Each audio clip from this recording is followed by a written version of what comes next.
Right now I'm bodybuilding. Mm. Bodybuilding. And it's taken some time for me to really want to embrace bodybuilding because I've been such a brute for so long. All I've wanted to do is smash heads and tear shit up. Where bodybuilding is a bit more conscious in its approach, a bit more methodical in its approach. I've never really been much of the methodical type. I'm pretty spontaneous, intuitive. But with bodybuilding, it's giving me the challenge of building my body in a very refined way. And so, of course, exercise programming and execution of training, I'm very mindful of. And then also with regard to diet, I've known myself long enough that eating the typical bodybuilding diet of 40 to 60% carbohydrates at various times does not work for me. It never has. My insulin goes up and I get fat and foggy. So I was drawn to your book because I knew that a cyclical ketogenic approach would just fit me most naturally. And I'm getting huge. I'm building muscle. I'm just not getting as puffy as I was when I was a strongman because I cycle my carbohydrates and I'm much more mindful and methodical about when and how I spike my insulin. So a good percentage of my week, I'm eating higher fat diets, 80%,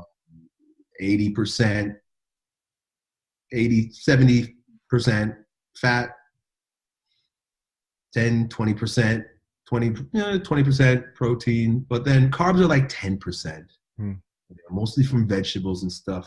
But then like every third day or when I'm just feeling it or just feeling flat, I'll spike it up there with some granola bars and bananas and white rice. So, things of that nature just to get that pump, get that. There's something medicinal about that also too, being in that flat state or that ketogenic state or just low carb state is great. It's medicinal, but then there's also something about getting that burst of insulin and glycogen that does wonders for my body and mind. I enjoy it. Definitely. And this kind of cyclical approach is symbolic of this kind of anabolism and catabolism as well, of cycling back and forth between growing and contraction. So definitely, even in our body's physiology, these kinds of patterns get manifested. It's kind of funny.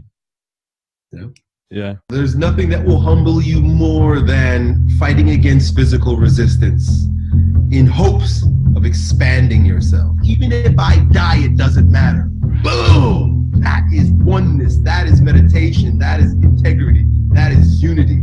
Our sense of ourself is so huge that if we try to draw it into this frame, the frame destroys. If you're going through a chaotic or a crisis moment, just know that on the other side of that breakdown, on the other side of that deconstruction is a brand new you, a stronger version of you. The light is going to rise. The path is there. We just got to step on it.